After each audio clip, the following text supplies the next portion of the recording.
Zone 3ની જે એલસીબીની team છે એ શહેરમાં પેટ્રોલિંગમાં હતી અને તેમની પાસે બાતમી મળી કે શહેરમાં અમુક શખ્સ ફરી રહ્યા છે કે જે લોકો જૂની 2016ની નોટબંધી પછી જે નવી જૂની નોટો બંધ કરવામાં આવી હતી તે 500 અને 1000ની નોટો મોટી માત્રામાં વેચી રહ્યા છે અને 10% 15%ના ભાવે એ લોકો માર્કેટમાં વેચી રહ્યા છે. તો આ માહિતી મળતા અમે એક ડિકોય સેટ કર્યો અને અમારા જ માણસને અમે પાર્ટી બનાવીને મોકલી આપી અને તે પકડ્યા ત્યારે ખબર પડી કે તેમની પાસેથી કુલ 5 માણસો હતા અને તેમની પાસે 25 લાખ અંદાજિત 24,98,500 રૂપિયા જૂની 500 અને 1000ની નોટો 2,798 નોટો રિકવર કરવામાં આવી છે.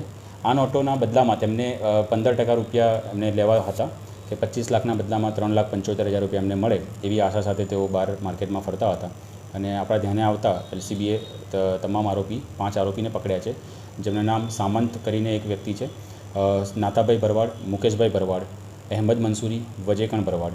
આ આરોપીઓ સાથેથી કુલ 24,98,500નો મુદ્દામાલ જૂની 500 અને 1000ની નોટો કબજે કરી છે અને bank note cessation of liability act 2017 હેઠળ કલમ નંબર 7નો ભંગ કરવા બદલનો ગુનો પણ દાખલ પાણીગેટ પોલીસ સ્ટેશનમાં કરવામાં આવ્યો છે.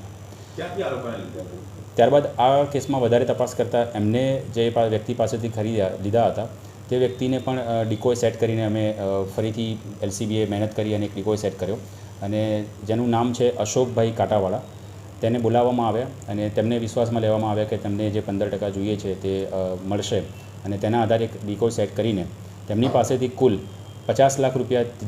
આજે અમે 2 કેસ કર્યા છે એ બંને કેસ ઇન્ટરલિંક છે એકબીજા સાથે અને જે મેઇન અશોકભાઈ કરીને છે તેમની પાસેથી આ મુદ્દામાલ મળ્યો હતો. એમને એવું કહેવું છે એ પોતે જમીન દલાલીનું કામ કરે છે અને જે તે સમયે એમની પાસે પૈસા પડ્યા હતા એ પૈસા હવે માર્કેટમાં એ કાઢવા નીકળ્યા છે તેવું એમના નિવેદનમાં હજુ સુધી જણાવે છે. આમ નાગરિકને છેલ્લો શું આપણે વિનંતી કરશો આપના દ્વારા કોઈ એક મેસેજ? મારા દ્વારા આમ જનતાને એ જે વિનંતી કરીશ કે આ જે ચલણી નોટો બંધ થઈ ગઈ છે તેની હવે કોઈ કિંમત છે નહીં. સરકારે એક નિયત સમય ફાળવ્યો હતો જેની અંદર તે નોટો બદલી શકાતી હતી, પણ હવે આ નોટોની કોઈ કિંમત છે નહીં. તો કોઈ એવા લાલચમાં કે આવવું નહીં કે 25 લાખ રૂપિયા આપણને 3 લાખ 4 લાખમાં મળે છે તો હું લઈ લઉં, એવી કોઈ લોભ લાલચમાં પડવું જોઈએ નહીં. અને આવી કોઈ પણ બનાવ કે કોઈ પણ ઘટના આપણી સામે આવે છે કે કોઈ આપણી સામે પૈસાની ડિમાન્ડ કરે છે યા તો પૈસા મારી પાસે છે તારે લેવા હોય તો કે એવી કોઈ ડિમાન્ડ આપણી સામે આવે તો જલ્દીથી નજીકના પોલીસ સ્ટેશનનો આપણે સંપર્ક કરવો જોઈએ જેથી પોલીસ યોગ્ય કાર્યવાહી કરી શકે.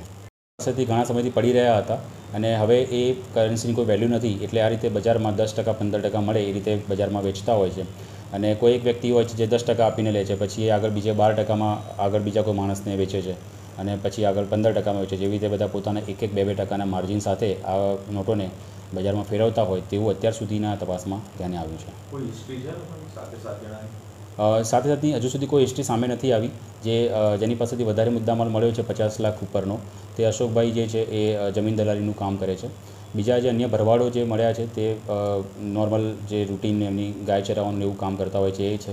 એક ભાઈ છે જેમના ટેન્કર કે ડમ્પરનો બિઝનેસ છે. તો એવી કોઈ ગુનાહિત ઇતિહાસ કોઈનો હજુ સુધી સામે આવ્યો નથી.